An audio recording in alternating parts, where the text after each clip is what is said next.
Thank you very much. Let's take our seats. Asanteni sana. Mr. Deputy President, Prime Cabinet Secretary, Ministers, PSS, our good ambassadors, the representation of the Council of Governors, the representation of Parliament present, chairs of parastatals and CEOs, ladies and gentlemen, good morning. I welcome you to this very important occasion of signing our performance contracts. As has been said, the people of Kenya are the ultimate employers of all of us. They pay our salaries, they pay our allowances, and because they do, they legitimately demand of us that we meet our commitments, that the program that we sold to the people of Kenya, we keep, we perform, we implement, and we actualize what we committed ourselves to. Let me say that before I make my statement, that there are two fundamental things that I want us, the people who are the senior-most members of our administration, that we have a historic moment as a country to make Kenya the great country that we always wanted it to be. We've discussed, there's been many analogies as to what countries that started with us. We've discussed about Malaysia, we've discussed about Singapore, we've discussed about the Asian tigers, and we have made all manner of references. I want to say that this is the historic moment for Kenya to be the great nation that we always wanted it to be. And history has given us the opportunity, those of us seated here, to be the men and the women that will bring the greatness of our country to where it is and to where it should be. It's a very defining moment from where I sit, because I see the great opportunity for our country. And that is why, for the first time in Kenya, we are in the midst of the most vigorous national debate in our nation's democratic history. For a few years now, the cost of living has been an oppressive yoke around the necks of most Kenyans, and its most punitive effects have been felt by vulnerable people, most of them at the bottom of our economic pyramid. The COVID-19 pandemic, for example, not only brought home the intense local impact of tremendous external shocks occasioned by disruption of international supply chains and markets, it also revealed the limitations of the prevailing economic model and exposed the full extent of the nexus between the state and citizens. For those who had jobs, majority of whom were in the informal sector, the prices of essential commodities rose beyond the purchasing power of their incomes, demonstrating the precarity of the majority of our people's livelihoods, and serious illness brought with it the ever-present threat of poverty arising from exorbitant medical costs. Although there was opportunity to use the COVID-19 downtime to increase agricultural productivity, subsidizing farm inputs, was not a priority compared to vendor-driven pandemic-related expenditure, which eventually failed due to wastage, corruption, non-performance, and delays. Other measures and programs undertaken during this time exacerbated the suffering of Kenyans at the bottom and made many people question the priorities of their government. This was the beginning of the national conversation that subsists to this minute and has anchored robust engagements which defined the last election and subsequent political and policy discourse. The primary bone of contention is, who does the government work for? An old and favored approach to answering this question was to pledge to do more, in fact, much more, of the same old policies, programs, projects, and interventions that have failed at such a high cost that poverty, unemployment, and underdevelopment are actually intolerable. The other option was to embrace a bold new vision and undertake ambitious interventions aimed at transforming the country's economy by creating jobs, increasing incomes, while ensuring that food, shelter, and health are available to everyone, especially those of us who are not privileged. I say this in reflection because a trend was created that using other people's money, which is debt, is a very innovative way of delivering government programs, which is the biggest fallacy, because as a result of using other people's money and contracting debt left, right, center, front and back, we drove our country almost to the brink of debt distress. And it became our first assignment to steady the economy of our country and to pull back our country from going over the cliff. I am very proud today that almost a year in, our economy has steadied.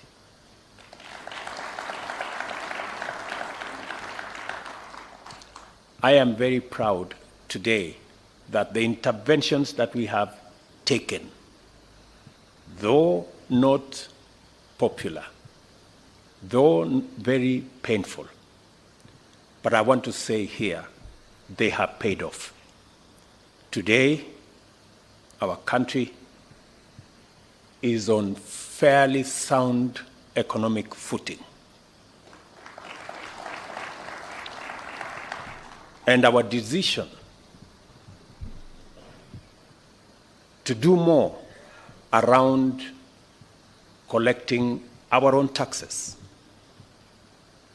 to do more about living within our means, and to borrow less, and to work on our fiscal deficit, I must admit, has paid off better than I even thought myself. And I want to thank the people of Kenya for having confidence in the measures that we have taken. We engage Kenyans all over the length and breadth of our country on the most urgent priorities and the best ways and means of implementing them. Ultimately, it became clear that the new approach to national development was not only going to be ambitious and visionary, it was also going to be radical and transformative. To begin with, the plan was going to turn the national development agenda upside down. From the traditional top-down model that is essentially elite-centric to a bottom-up model that is citizen-centric and people-centered. Secondly, the model would aim to positively impact millions of Kenyans at the bottom by focusing interventions where the greatest number find their livelihoods, which is the informal sector, and especially agriculture and the hustler economy. Thirdly, a new model will entail measures to not only create millions of jobs and increase incomes, but also reduce the cost of living by mitigating the cost of energy, transport, shelter, healthcare as a share of household incomes. We agreed with Kenyans that to deliver this transformative model, 5 sectors would form the core pillars of our agenda to bring down the cost of living, eradicate hunger, create jobs, expand the tax base, improve our foreign exchange balance, and deliver inclusive growth, and to do so from the bottom up.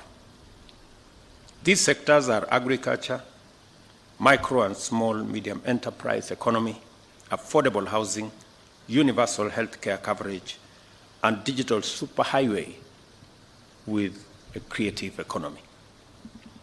These form the pillars of Better, our plan, the bottom-up economic transformation agenda, which sets out my performance contract with the people of Kenya that I entered on behalf of all of us to be delivered by the entire government.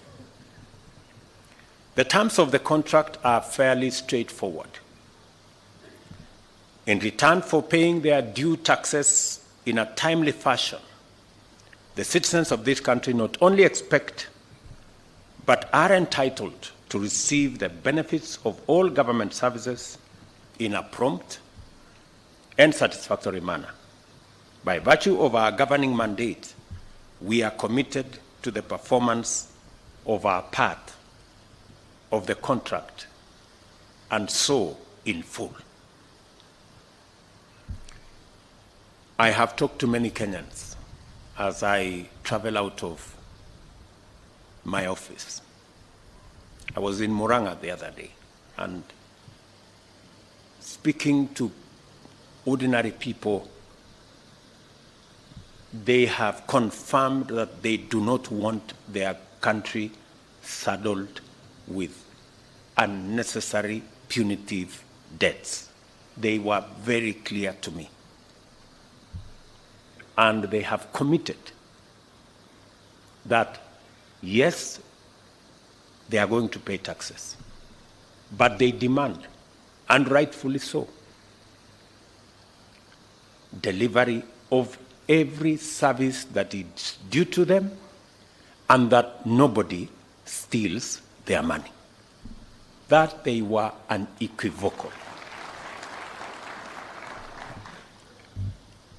The robust national debate over the bottom-up economics demonstrated that the people of Kenya are highly engaged with the policies that affect their interests and are ready to give good policies a chance. The animation which characterized national and parliamentary debate over Finance Act is, in my view, had more to do with the absence of a consistent culture of promise-keeping in our politics and of faithful alignment between government policy and the people's aspirations.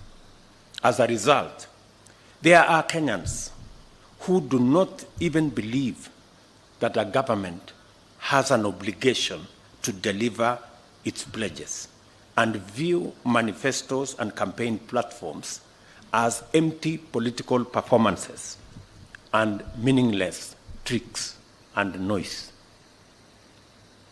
You know, because for a very long time, we've made campaign pledges to be what you say looking for votes when you don't actually mean to deliver on them.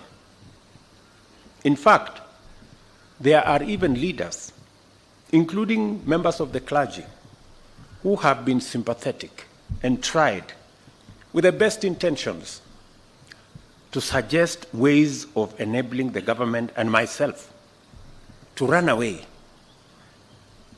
from some of the commitments we made in the campaigns.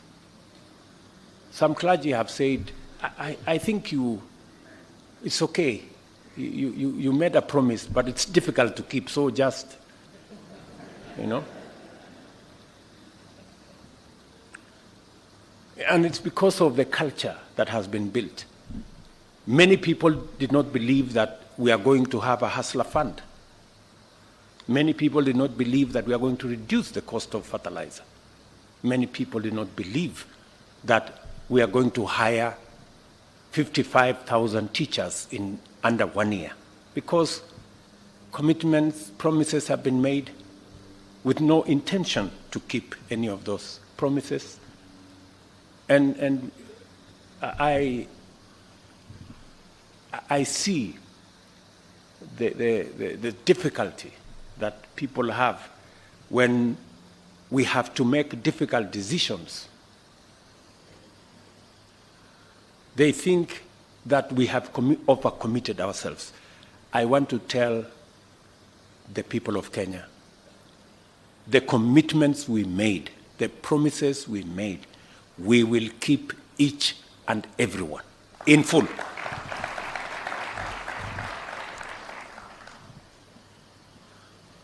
Some Kenyans are even suspicious that we are implementing revenue measures without any intention to deliver any public services at all, let alone the elaborate agenda that we have set out. While I appreciate the goodwill and concern, I wish to state in no uncertain terms, in order to clear any confusion and to give comfort to all Kenyans, that this administration is committed, fully committed, to the implementation of the pledges and commitments contained in our bottom-up economic transformation agenda plan.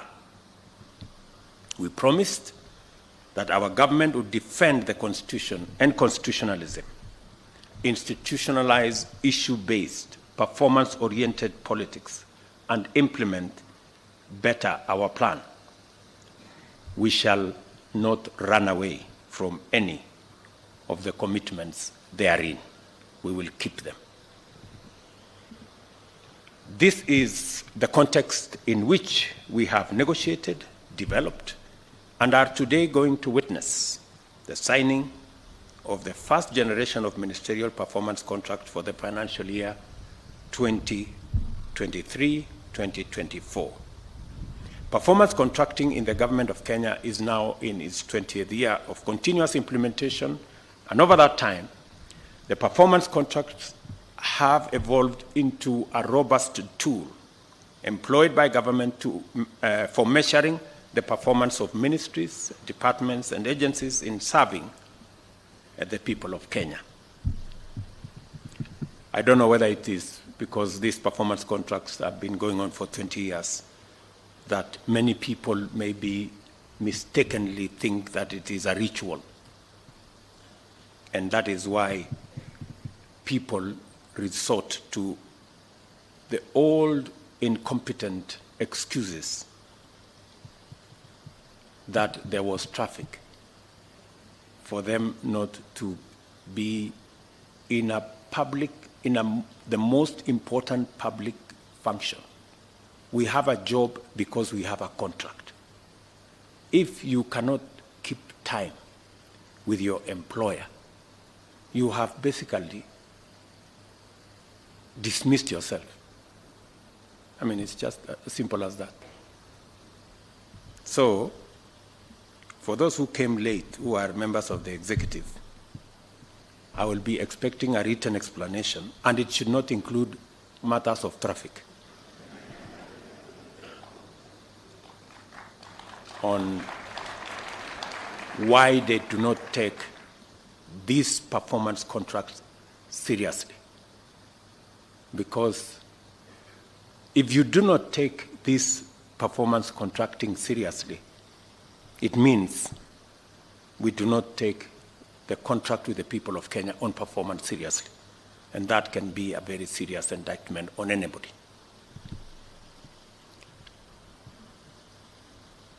The performance contracts framework has also been critical in enabling government identify, collect, collate, and analyze vital information connected with the performance of public agencies. The overall result of this is that government decision-making has become increasingly evidence-based, and public officers have become increasingly aware of their accountability for actions and omissions, achievements, and mistakes. We have resolved to enhance the overall performance management framework and to leverage its tremendous potential by incorporating the actualization of the better plan, the government performance contracting and delivery mechanism. Our objective is to achieve the highest levels of efficiency and effectiveness in the delivery of public services, ensure accountability in the utilization of public resources, improve the mechanisms of service delivery, realign public agencies with their core mandates, and accelerate the completion of programs and projects. We are here to declare our intention to implement our commitments, serve Kenyans, and to do so in a highly systematic manner. Our performance shall be robust. Our purpose is to make sure that the stewardship of public authority and resources will be responsible, transparent, and accountable. We desire to actualize the twin mandates of citizens' rights and government's obligation by governing well in a people-centric, results-oriented manner. We have made sure that every ministry, department, and agency has aligned their performances and policies with the fourth medium-term plan of the Kenya National Vision 2030, which now incorporates key government priorities under the 5 better pillars. It is now a fundamental duty of cabinet secretaries, principal secretaries, chief executive officers of state corporations, and the principals of tertiary education institutions to implement obligations under their performance contracts by taking every measure to execute key government priorities on time and with the allocated resources. In keeping with our commitment to deliver, the performance contracts have been perfected through a rigorous process of vetting key priorities and ring-fencing their funding through the National Treasury. Every instrument that shall be derived from these contracts for implementation by MDAs must replicate this model, and it shall be the duty of cabinet secretaries to ensure full implementation and conformity. As I stated in April, during the launch of Performance Evaluation Report, performance management shall be implemented throughout government, and no public institution funded through the Exchequer will be exempt. You will recall that in our manifesto, we set out the principles that would guide the implementation framework of the bottom-up economic transformation agenda, which is prioritization, sequencing, and financing. Today, we are translating this aspiration to actionable instruments and at the same time unpacking them into the following commitments. absorption of allocated funds, including externally mobilized resources. And we have indicated in the performance contract, which every minister has a copy, and I also have a copy. So it will be easy for us to know who is doing what and who is not doing whatever. Measures to reduce the levels of pending bills. You know what we need to do about pending bills. Digitization of government services. I already asked every minister, every PS to make sure their ministries, state departments, parastatals, agencies under them work with the ministry responsible, ICT and Interior, to make sure that we move all government services to the digital platform for purposes of efficiency, for purposes of ease of delivery of those services, and making sure that all public resources are accountable, are accounted for.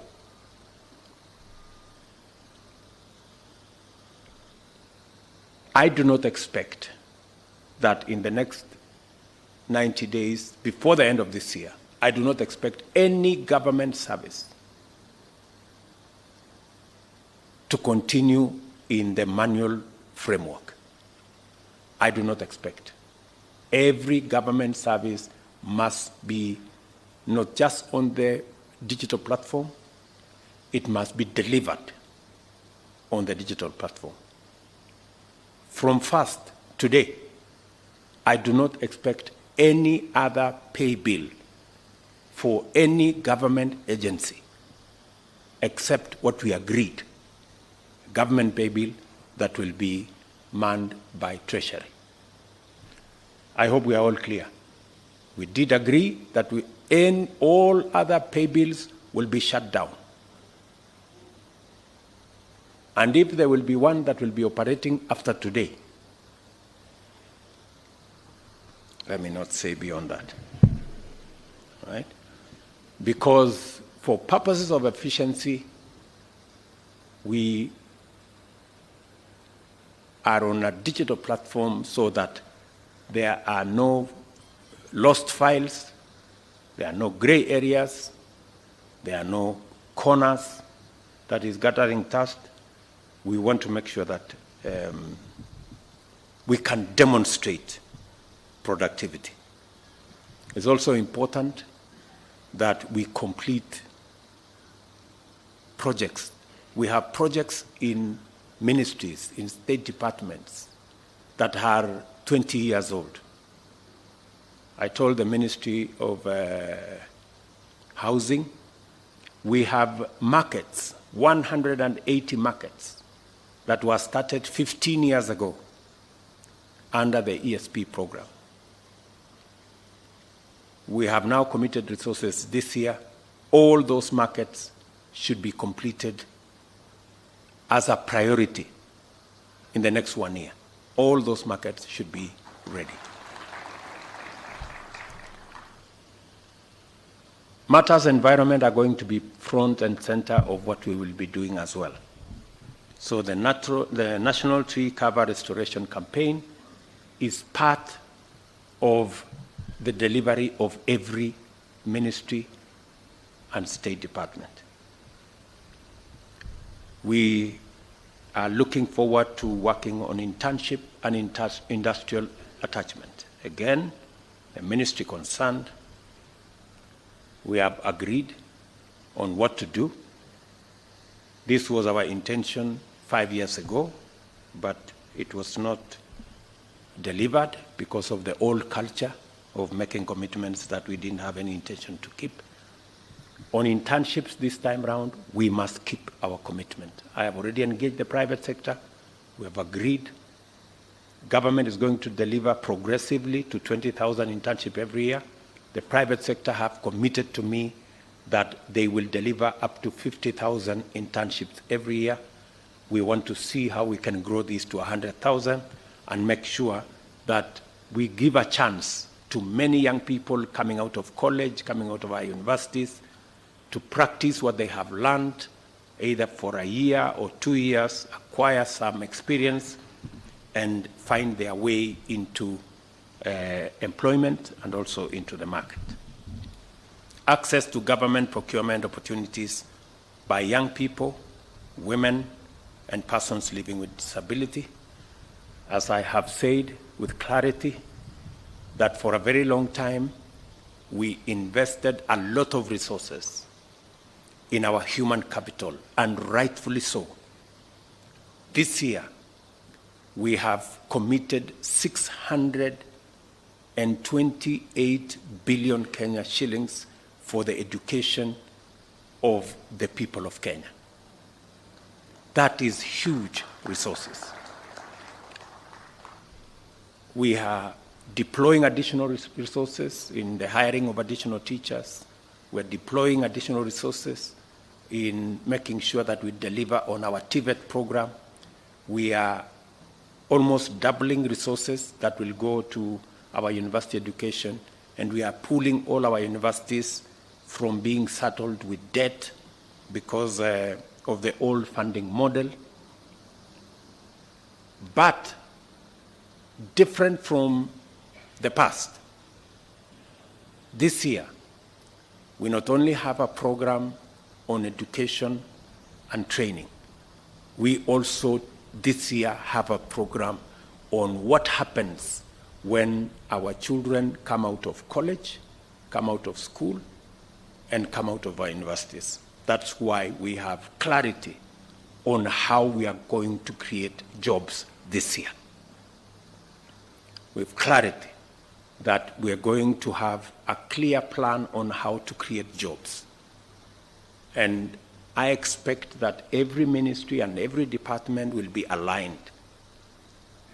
Whether it is our housing plan to create 1 million jobs, whether it is our digital space and digital jobs and Ajira and ICT hubs to create digital jobs, whether it is the Ministry of Labor working with the Ministry of Foreign Affairs and all other departments that work with human capital development in that space for our foreign employment opportunities, targeting another 1 million or so jobs. That whole ecosystem is now going to be part of what we must deliver as government. We must deliver the jobs as much as we are delivering on education and training.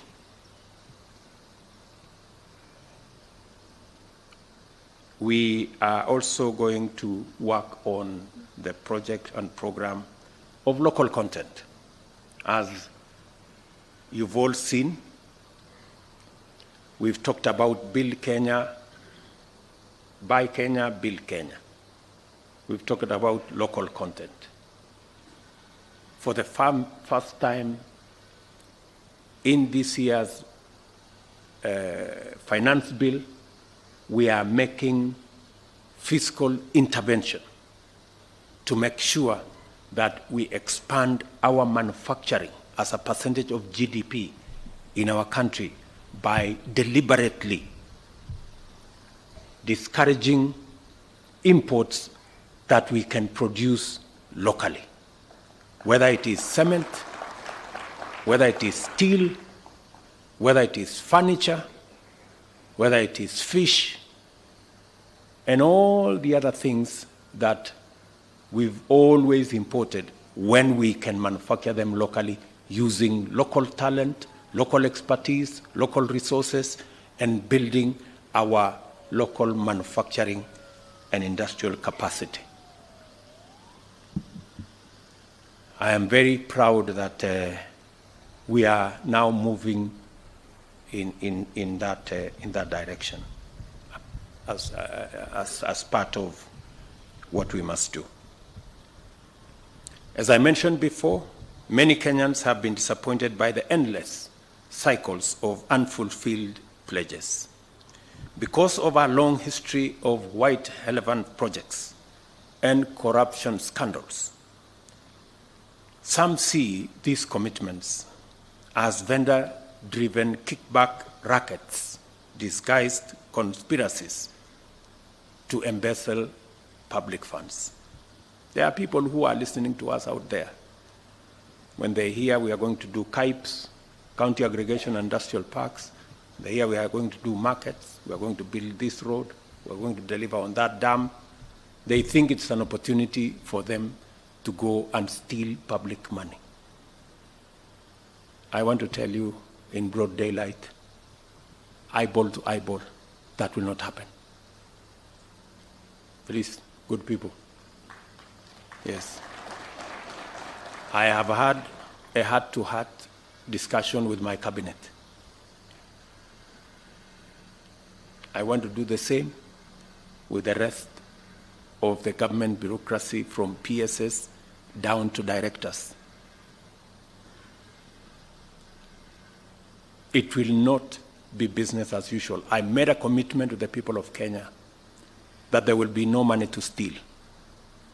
There is only money to deliver on the programs, on the projects, on the aspirations of the people of Kenya.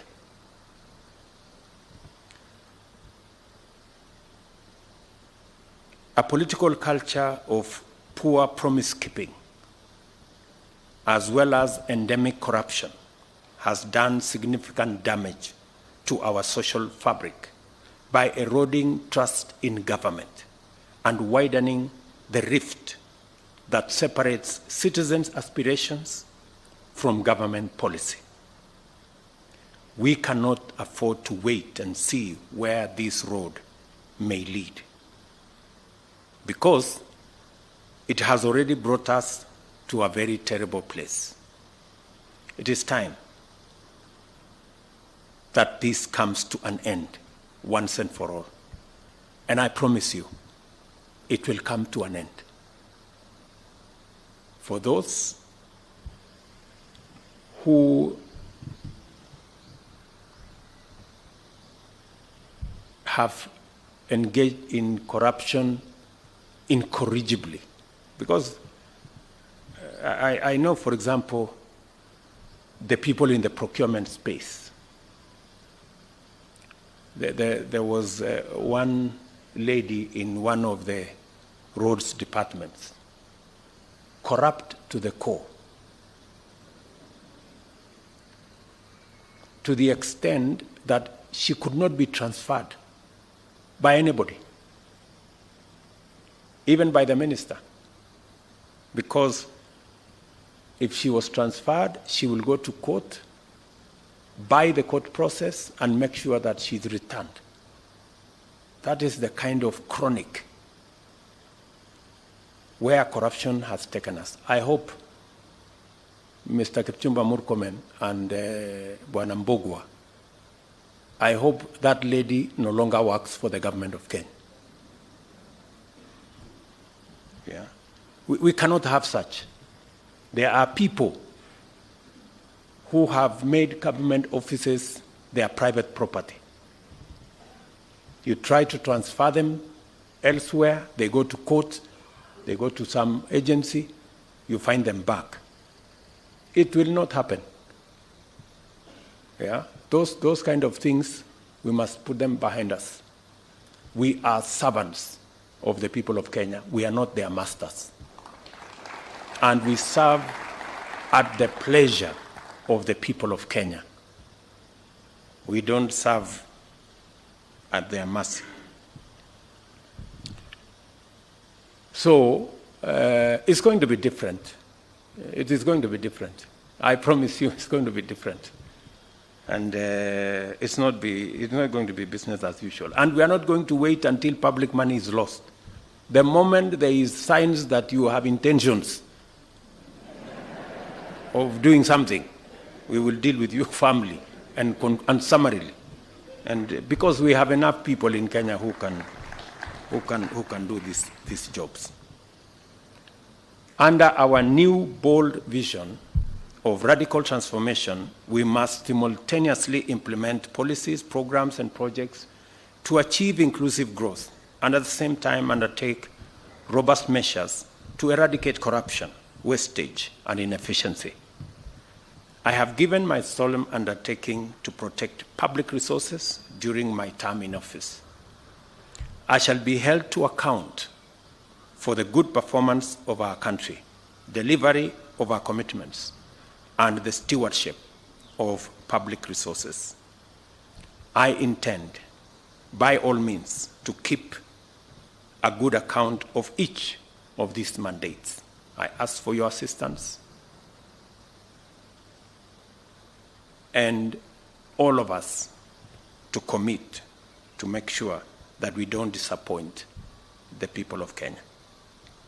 In order to do this, I shall hold every officer serving in government, beginning with you people seated here, to account for both their performance in service delivery and stewardship of public resources. I shall deal with cases of negligence, misappropriation, embezzlement, theft, or other misconduct or corruption in relation to public resources summarily and decisively. You are hereby duly notified. I have high expectations of you because I am confident that by now you are familiar with the workings of government, accustomed with our work rate, and fully aware of our intention to implement all our commitments. I speak to many of you on phone. Many times I call you to my office, we interact in different places. I ask you questions, you know that, on programs, on projects. And I find that many of you, the people I speak to, don't even know what is going on in your ministries or departments. You have very scanty information. The moment I know more than you in your ministry, then you must begin to understand that something is very wrong. Because by constitution, you are supposed to advise me. Explain to me how you are going to advise me if you have less information than I do. Who is going to be advising who? I call many PSs. You ask them what's going on here. They have no clue. And this is your department. That is the job that you have. You are not a messenger. You are not a security person. You are not a photographer. You are not a watchman. You are the PS or the minister. And the job of the minister and the PS you don't know, or you don't have information. How do you run a ministry or a department or a parastatal if you have no information? That is the highest level of incompetence. So please, take time, read. There's a lot of literature on your desks. There's a lot of briefs from departments. There are a lot of briefs from all manner of places. Read. I take time myself to read, because it's the only way you can have the correct information for you to be able to make the right decisions. You can never, I promise you, you can never make the right decisions if you do not have the correct information. It will all be a game of guesswork. Get as much. We have many good officers. They send us briefs to our desks. But because of whatever reason, people don't want to read. They don't want to understand what's going on in their state departments or ministries or or where they're supposed to be doing. So please, let me ask you, I get a lot of feedback from the public. For example, I was in Kwale, and I stopped in Likoni, and I was talking to the public, and one of them was asking me, Mr. President, we haven't quite understood how the Hustler Fund Phase 2 is working. How do we form the groups? And I remember I called CS Chelugui. I didn't find him, so I called his PS, and I found her, and I explained to her, I told her, look, the public is not understanding this. Did I call you or not on Sunday? You know, I told you this is what the public is saying. Please do more sensitization on Hustler Fund Phase 2. Sindio?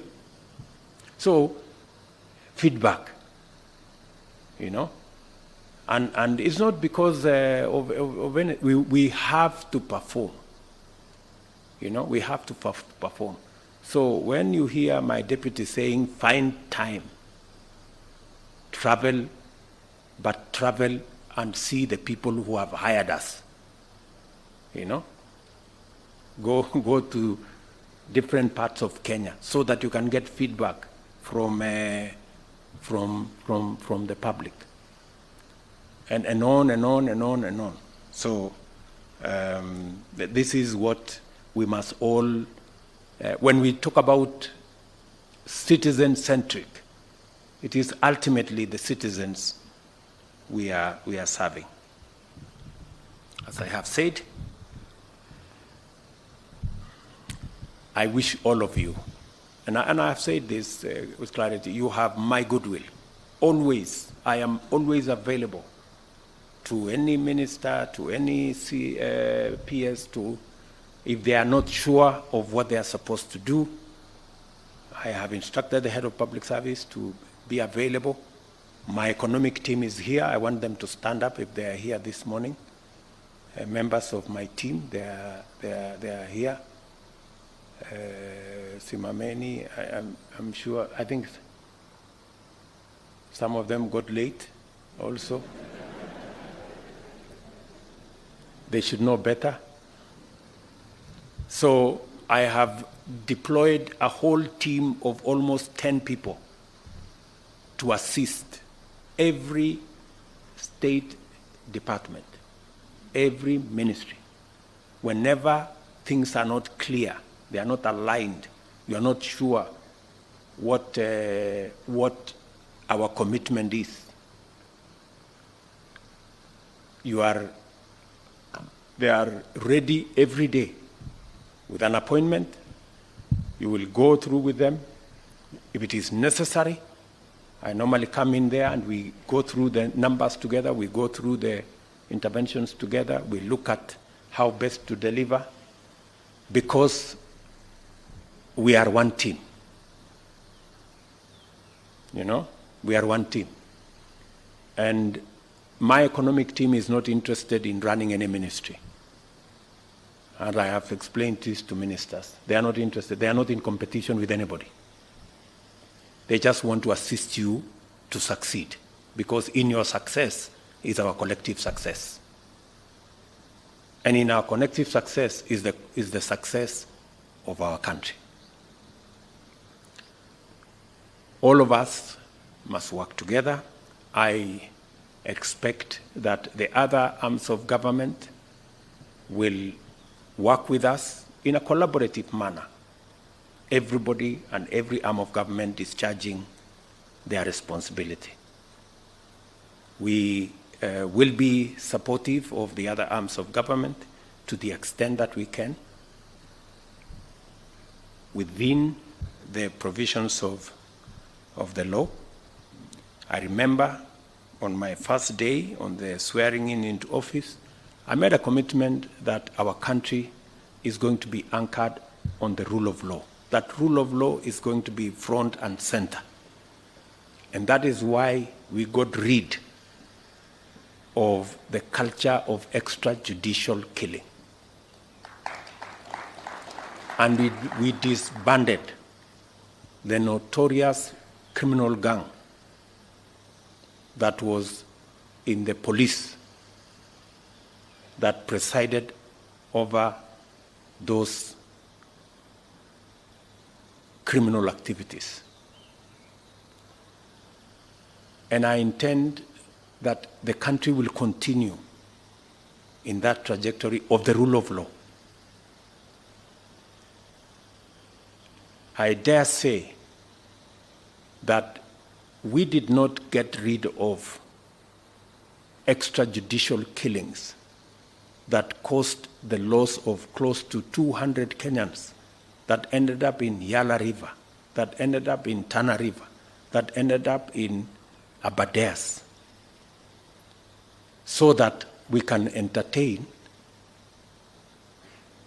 another culture of impunity, of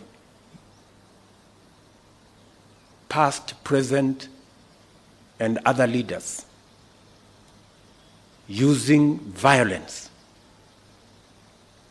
as a currency for politics in Kenya, and in so doing, occasioning the loss of life of other citizens. That cannot be. The same way we said no to extrajudicial killings, we have said no to violence as a means of politics in Kenya.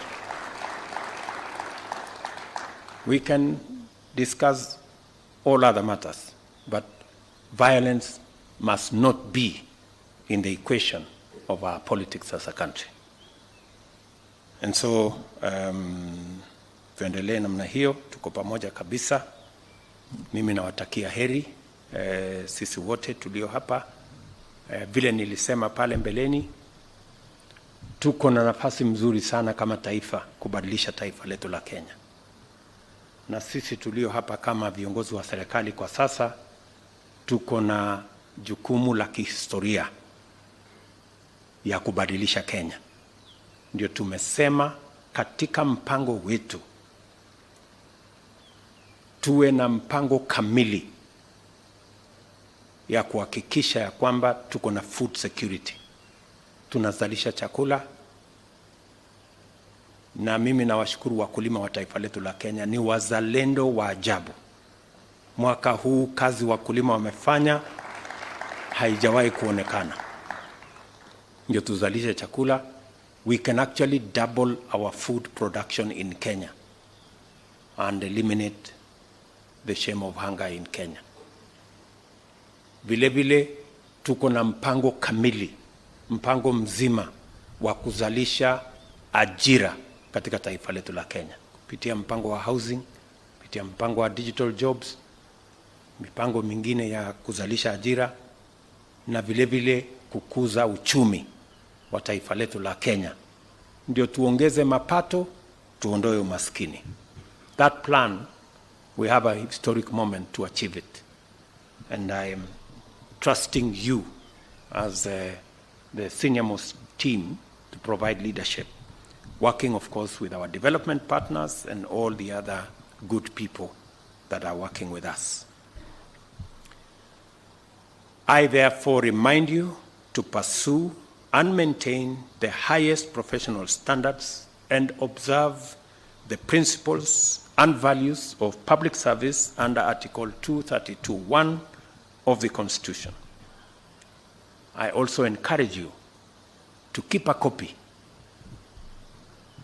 of this performance contract in sight at all times, to anchor your reflections and to focus your intentions and your actions, so that we can all have a good account of ourselves a year from today. I wish you success in your work, good people, and look forward to presiding over the release of the results of your performance at the end of this financial year. Asanteni sana. Thank you very much. God bless you, and God bless our great country, Kenya. Asanteni sana. Thank you. Let us all rise and finish with the national anthem.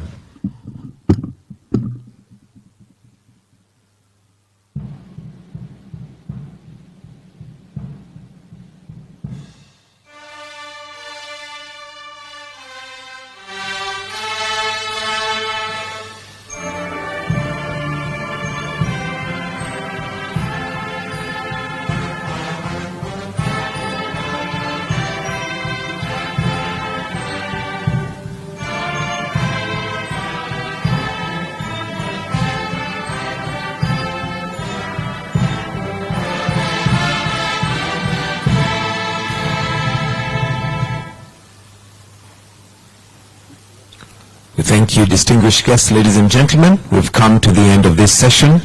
To have yourselves a wonderful afternoon.